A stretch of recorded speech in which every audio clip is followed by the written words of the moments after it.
Hello once again. Now here's the thing. I'm pretty sure that most people have either read the book or seen the film, The Lion, the Witch and the Wardrobe. But few people realise that the significance of this book or film in today's world. Even if you're an atheist or agnostic, there's a wealth of human depth in this story. Now, just to digress for just a moment, I was in conversation with a very old friend today from years and years and years ago. And she mentioned something. And I said, I'm just going to do another monologue. And she said, I haven't got time for those. Are far, far too long. Now, if anybody follows me, they know that my monologues very rarely go over 10 minutes, and most of them are between 7-8 minutes. That's not a lot of time. But in today's world, people want quick things, like on TikTok or wherever. So I wash my hands of that one. I beg your pardon, my dear friend. Now, the book, The Lion, the Witch and the Wardrobe, is a book that goes beyond the boundaries of a typical children's fantasy novel. It has rich themes and a very moral depth. C.S. Lewis created a narrative that speaks to the complexities of the human experience, drawing heavily from his own devout Christian beliefs. And the central theme is the concept of sacrifice. And the main character in it is a lion, Aslan, a noble lion, serves as a direct representation of the story of Jesus and his willing death on the stone table to save Edmund, a character who betrays his siblings, symbolising his redemptive love. And the act of sacrifice emphasises the Christian belief in atonement or forgiveness. It reflects a foundational teaching that love often leads to complete selflessness. Aslan's resurrection not only signifies hope for the characters within Narnia, but also illustrates the promise of renewal and eternal life. And the core basics of Christianity. And Christianity is not necessarily a religion, it's doing the right thing. And Lewis weaves the story with layers of meaning, encouraging readers to contemplate the nature of forgiveness and grace, something that is very, very rare in today's society and the world. And the struggle between Aslan and the White Witch powerfully illustrates the eternal battle between good and evil. And whether you're an agnostic, a Christian, or an atheist, evil does exist. That is for sure, especially in today's world.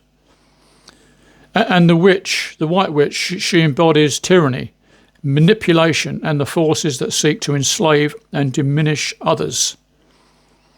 In contrast, Aslan represents justice, mercy, and the virtues of courage and selflessness.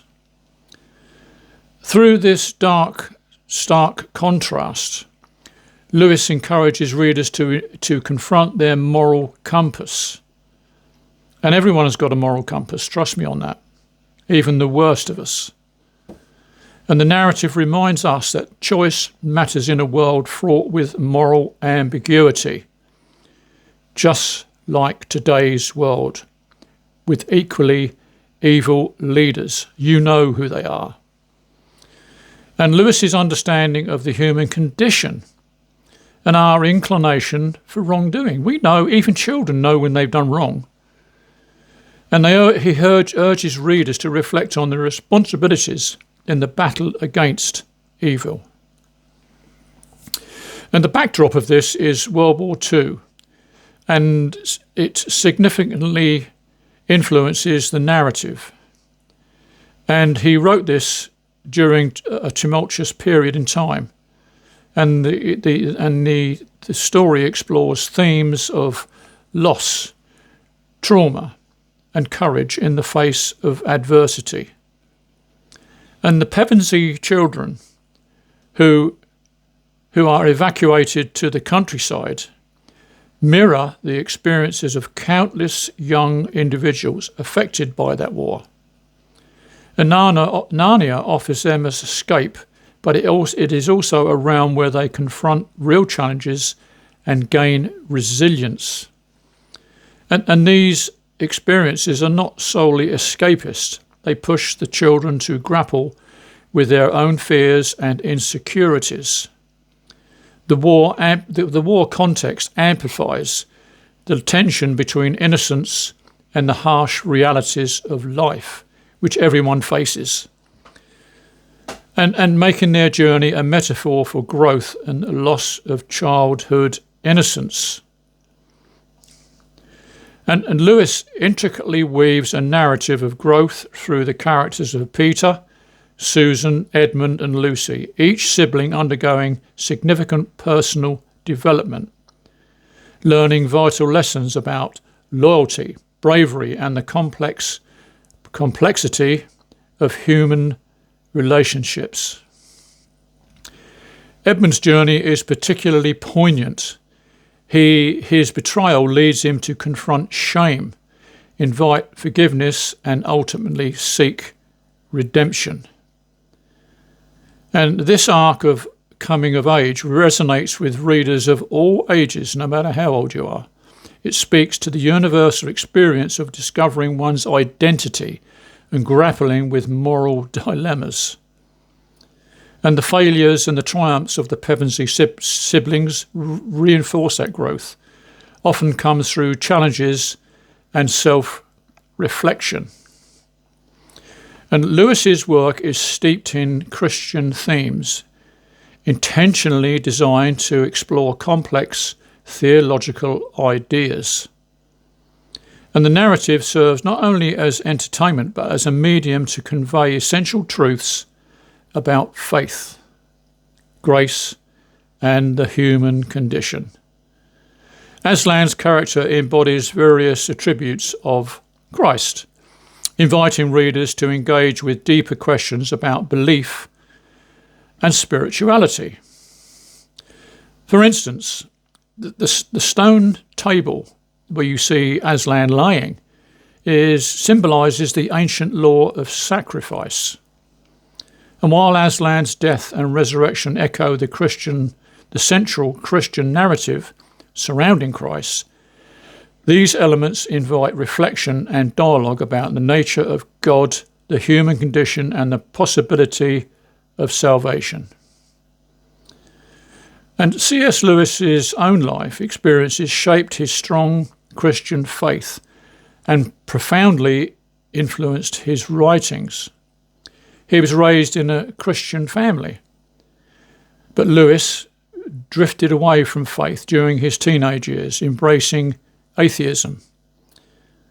And however, through intellectual inquiry and friendships at university, particularly with people like J.R.R. Tolkien, he found his way back to Christianity at the age of 30. And his conversion was marked by a rational exploration of faith, leading him to embrace a relationship with God grounded in reason and morality.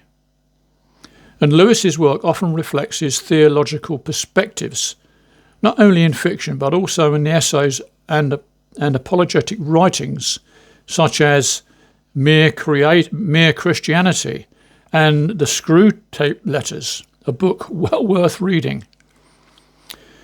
And Lewis believed in the importance of reconciling reason with faith.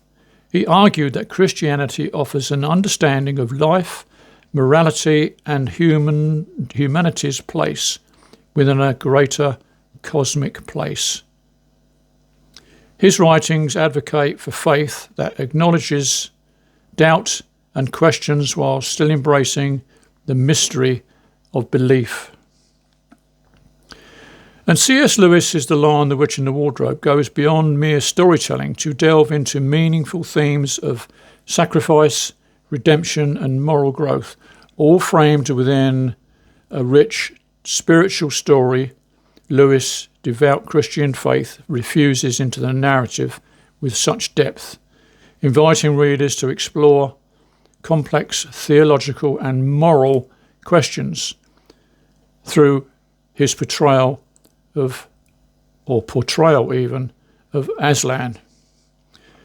And I'll leave a link, at the risk of being banned, I'll leave a link to C.S. Lewis and J.R.R. Tolkien's friendship. It's a short video explaining both these guys, a very important part of history, in my humble opinion. Thank you very much for listening. Bye-bye.